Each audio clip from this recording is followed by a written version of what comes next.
The clock struck midnight. In the shadows of his grand estate, billionaire Adrian Cole jolted awake, his chest heavy, his breath sharp. For weeks his empire had crumbled before his eyes, fortunes vanishing, business allies turning into enemies, and nightmares that clawed at him night after night. Some called it misfortune, others whispered it was something darker, and far away, in a dimly lit room, a woman with burning eyes murmured words that chilled the air. Her hands trembled over a bowl of blackened ash, her lips curled with fury. She had loved him once, but love, when betrayed, can turn into something terrifying. What she never imagined was that the power she summoned would awaken a battle far closer to home. Do you think betrayal hurts more than anything else? Tell me in the comments. Adrian Cole's life had always looked untouchable from the outside. Cameras loved him, magazines praised him, and his name was etched into the skyline on glass towers he built. Yet beneath the polished surface, shadows lingered. His success had not come without sacrifices, and one sacrifice carried the weight of a scar that time never healed. Years earlier, before his fortune reached its peak, he had been with Miranda Hayes. She was not just beautiful but fierce, with a heart that burned with passion and loyalty. She had stood by him in his early struggles, when boardrooms mocked his ideas and investors closed their doors.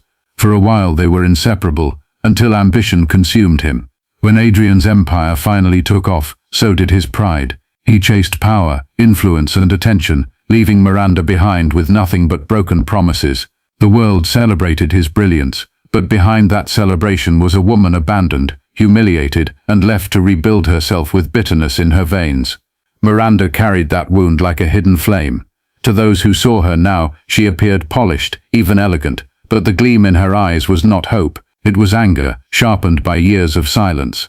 In her home, though, not everyone carried that same bitterness. Her daughter Lily had grown up hearing fragments of the past.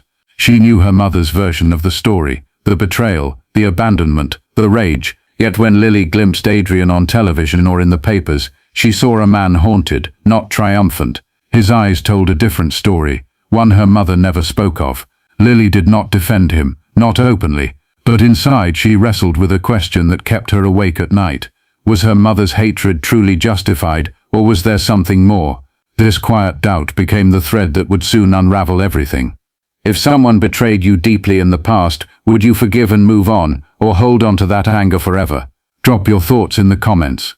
The first sign came on a Monday morning. Adrian stood before the towering glass windows of his office, staring down at the city that once felt like it belonged to him. A deal worth billions collapsed overnight without warning. His lawyers gave excuses, his partners avoided his calls, and headlines mocked his empire's sudden cracks. By Wednesday, his health faltered. He woke drenched in cold sweat, his chest tight, his reflection pale and sunken. Doctors found nothing wrong, yet his strength drained as if something unseen fed on him. Then came the nights, dreams so vivid they clawed at his sanity. Whispers in languages he didn't know, shadows pressing against his skin, the image of a woman's face flashing before him with burning eyes. He would wake choking, convinced someone was standing at the foot of his bed. But every time, the room was empty. Far across the city, Miranda Hayes lit another candle. Her voice was low, steady, weaving curses into the night air. The bitterness she had nurtured for years poured out in every chant. "Let him feel what I felt," she whispered. "Let him know loss as I did." The more she spoke, the weaker Adrian became. Fortune slipped through his fingers like sand, and with every misfortune that struck him, Miranda felt a cruel satisfaction. The man who once walked away from her was now crumbling, and she believed she had finally taken back the power he stole. But not everyone in that house of shadows celebrated. Lily watched her mother closely. She saw the late-night rituals, the strange objects hidden under cloth, the whispers that turned their home cold. And though she loved her mother, something inside her recoiled. She remembered Adrian's face in magazines, the sadness in his eyes that her mother never spoke of. Now, as she watched Miranda's obsession consume her, Lily's doubts grew heavier. And when Adrian collapsed one evening in his mansion, clutching his chest as if death itself had come to claim him, Lily knew the curse was no longer a secret. It was real, and it was destroying him. Lily had grown used to her mother's moods, the way Miranda's silence could stretch into days, or how anger could fill a room without a single word spoken. But now there was something else, something darker. The house smelled of burnt herbs, Her mother's hands bore faint ashes that never washed away, and the flicker of candlelight spilled beneath locked doors long past midnight. One evening while Miranda was out, Lily found herself drawn to that hidden room. She hesitated at the door, her heart pounding. When she turned the handle, the smell hit her first, bitter smoke and iron. Inside, symbols were scrawled in chalk on the floor, surrounded by melted wax. On the table sat a photograph of Adrian Cole, burned around the edges, his eyes blackened out by ash. Her stomach turned. For years she had listened to her mother curse his name, but seeing this, the rituals, the obsession felt different. It wasn't heartbreak anymore. It was hatred, alive and growing like a beast that demanded feeding. That night, Lily couldn't sleep. She replayed the image of Adrian in her mind, once a titan of the city, now shown on the news looking frail, hunched, his voice weaker with every appearance. The headlines speculated about illness, financial collapse, betrayal within his empire, but Lily knew the truth. Her mother had done this. The thought rattled her. Part of her whispered that Adrian deserved it. After all, he had broken Miranda, left her hollow, but another part remembered moments her mother never talked about. She remembered being a child and meeting Adrian briefly, before the world tore them apart. He had knelt to her level, smiled warmly, and told her she had her mother's eyes. It wasn't the smile of a cruel man. It was the smile of someone who carried regret. So why then was her mother determined to destroy him completely? The more Lily watched Miranda, the more she realized the curse was not healing her mother's wound. It was deepening it. Miranda's face grew harder, her laughter vanished, and even her gaze toward Lily shifted, colder, sharper, as though the obsession consumed every part of her. One night, Lily confronted her gently. "Mum, when does it end? When will you let it go?" Miranda's hands froze over the flame. Slowly she looked at her daughter, eyes blazing with something almost inhuman.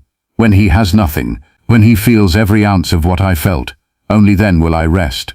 The words chilled Lily to her core. She knew then that her mother's rage was endless, and if she didn't act soon, Adrian Cole would not survive. The storm broke on a Thursday night. Rain hammered against the windows as Lily sat in her room, clutching the old leather book she had stolen from her mother's locked cabinet.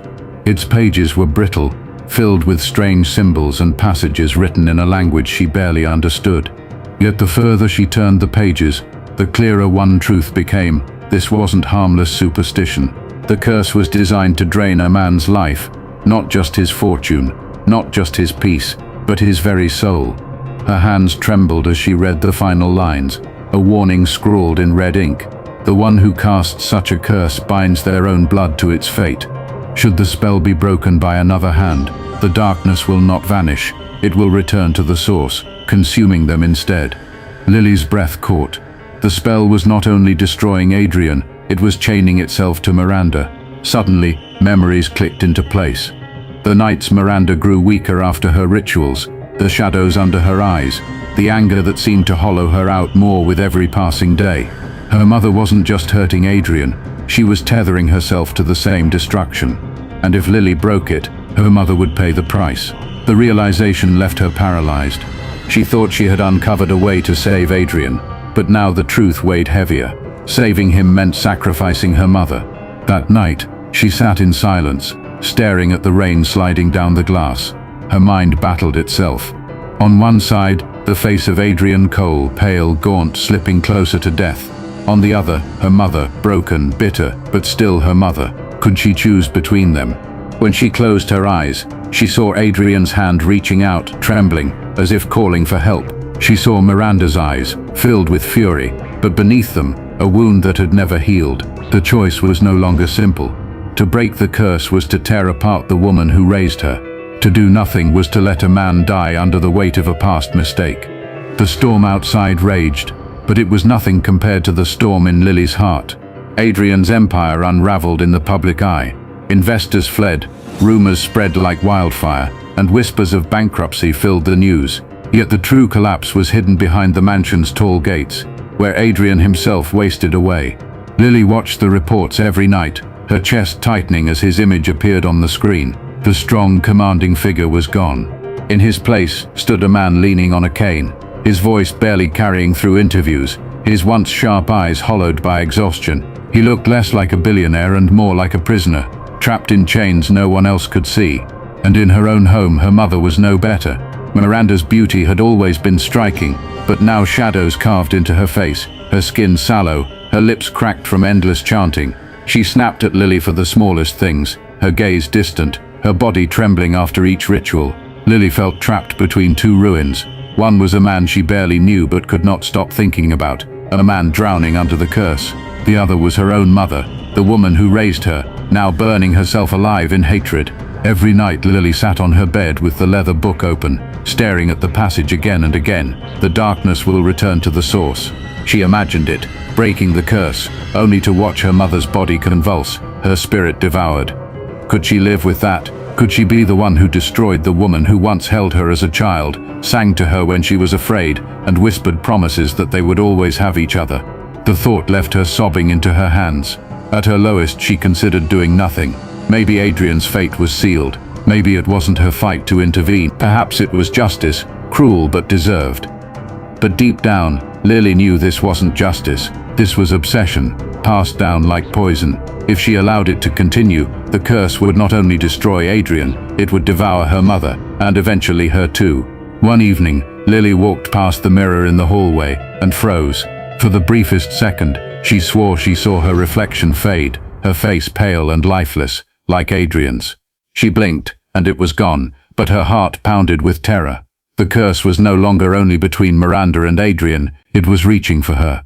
Alone in her room, Lily collapsed to her knees. For the first time she whispered into the darkness, not knowing if anyone could hear. God, someone, show me what to do. I can't lose them both. Please. Her tears fell onto the open page of the book, and when she looked again, the ink she had read 100 times seemed to glisten, the words standing out more clearly. Only blood bound by love can break what was bound by hate. Lily's chest tightened. She realized then that this wasn't about choosing between her mother or Adrian, it was about choosing who she would become. Would she inherit the hatred that consumed Miranda, or would she be the one to end it?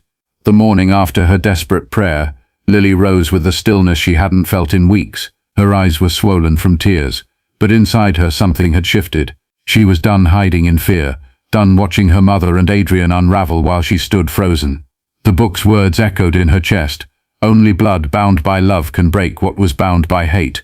For years she had lived in the shadow of Miranda's bitterness, swallowing stories of betrayal until they felt like her own, but they weren't hers. The anger belonged to her mother, not to her. She didn't have to inherit it. Lily began to prepare in secret. She returned to the hidden room again, studying the chalked symbols, the patterns of the rituals, the way her mother's chants aligned with the phases of the moon. She pored over the book until every passage of the curse burned in her memory, and in the margins, she found what she had missed before: counter-rites, prayers of protection, words not of vengeance but of release. She traced the letters with trembling fingers, whispering them under her breath until the fear began to ebb. One evening she stood before the mirror in her room, clutching a small pendant her grandmother had once given her. "You don't get to end this," she whispered to her reflection, her voice steady. "I do." But courage didn't erase the dread. The closer she came to the night of confrontation, the heavier her chest felt. How would her mother react when she saw her only daughter standing against her? Would she see betrayal, or would she finally see the truth, that the curse had consumed her more than Adrian ever had? The night of reckoning drew near. The moon waxed full, just as it had when Miranda first bound Adrian's fate. Lily knew her mother would not miss such a night. That evening she heard Miranda moving through the halls, her footsteps slow, her breathing shallow but determined. Candles were lit, shadows flickered across the walls, and the air smelled of iron and smoke. Lily's hands shook as she held the book close to her chest. She whispered the counter-ritual once more, steadying her breath. This was it. She was no longer a frightened daughter watching her world collapse. She was the only one who could stand between love and hate, life and destruction, and she would not run. The mansion was silent, but inside Miranda's chamber, flames danced wildly across the walls. Dozens of candles burned in a circle, wax pooling like blood on the floor. The air crackled with heat, and something heavier, as if the room itself breathed with rage. Miranda knelt at the center, her voice low, sharp, unrelenting. Every word of the curse carried years of pain, wrapping tighter around Adrian's fading life. Her eyes gleamed with firelight, her body shaking, though she pushed through it with fury. And then another voice broke the rhythm. "Stop!" Miranda froze, her chant faltering. She turned sharply, and there stood Lily at the doorway, the leather book clutched in her trembling hands. "Lily," Miranda hissed, rising slowly, "you don't belong here." Her daughter's voice wavered at first, but steadied with each word. "No, mother, you don't belong here. This isn't love anymore. This is destroying you." Miranda's expression hardened, but her lips curled in a bitter smile. "Destroying me? No, darling. It's justice. He took everything from me, and now I take everything from him." Lily stepped forward, the book pressed to her chest, her heart pounding so loudly she thought it might drown out her voice. "And what about me? What about us? You've been so consumed by hate that you don't even see you're losing yourself, and you're losing me too." For a brief flicker, Miranda's eyes softened, but the fire returned almost instantly, fiercer than before. "You sound like him," she spat, "weak, blinded. Don't you dare stand in my way." The ground seemed to tremble as Miranda lifted her hands, chanting again, her voice louder, harsher. The flames flared higher, shadows clawing across the walls. But Lily stepped into the circle. She opened the book and began reciting the counter-ritual. Her voice shook at first, but each word carried the weight of her love, for Adrian, for her mother, even for the broken family they could never be. Miranda's chanting grew frantic. "No, you don't understand," she screamed, pushing against her daughter's words with her own. But Lily's voice rose above hers, steady and clear. "I break what was bound in hate, with love." The candle shattered, flames bursting upward. A scream tore from Miranda's throat as the ritual backfired. The energy surged through the room, rattling the walls, extinguishing every light. When silence fell, Adrian gasped awake miles away in his mansion, his chest rising freely for the first time in weeks. The darkness that clung to him dissolved like mist in the morning sun. Back in Miranda's chamber, the curse had snapped, but its return was merciless. Miranda collapsed to the floor, her body trembling violently, her face pale. The darkness she had fed for years clawed back into her, hollowing her from the inside. Lily dropped to her knees beside her, tears spilling down her face. "Mum, please stop fighting it. Let it go." Miranda's eyes flickered, torn between fury and something fragile, sorrow. She lifted a trembling hand, brushing her daughter's cheek, her lips parting as if to speak, but no words came. Only a tear slid down her face before her body went still, her breathing faint but alive. The curse was broken. Adrian was free, but the cost had been written in blood from the very beginning. Dawn broke quietly over the city. For the first time in months, Adrian Cole awoke without pain. He rose slowly, the weight of sickness gone, his breath steady, his chest no longer gripped by invisible chains. The mansion around him still stood, but the darkness that had haunted its halls was gone. As he looked at himself in the mirror, he hardly recognized the man staring back. Not because of the hollowness, but because the light had returned to his eyes, and with it, humility. He whispered to his reflection, "Thank you, whoever saved me." Across town, Lily sat by her mother's bedside. Miranda's face was pale, her strength nearly gone, but her chest rose and fell softly. She was alive, not destroyed but broken, emptied of the hatred that had consumed her. When Miranda's eyes fluttered open, they no longer burned with fire. Instead, they glistened with tears. Her voice was weak, almost a whisper. "Lily, what have I done?" Lily clasped her mother's hand, her own tears falling. "You've carried pain for so long, but it's over now. It's time to let it go." For the first time in years, Miranda didn't argue. She simply wept, and her daughter held her, not as a rival in a battle of wills, but as the child who still loved her, even through the ruins. News of Adrian's recovery spread quickly, stunning those who had written him off as finished. Whispers of his downfall faded, replaced by murmurs of a miraculous return. But for Adrian, wealth and business no longer carried the same weight. What mattered most was the lesson carved into his heart. The past cannot be undone, but redemption is found in how we face it. Lily never told him the full truth of what happened, only that some chains are broken, not by power, but by love. And so the story closed, not with vengeance, but with survival, forgiveness, and a chance for healing. Hate can last a lifetime if we let it, but love, even a single act of it, can end generations of pain. A question for you watching right now. If you had the chance to break a cycle of bitterness in your family, even at great cost, would you be brave enough to do it? Tell me in the comments.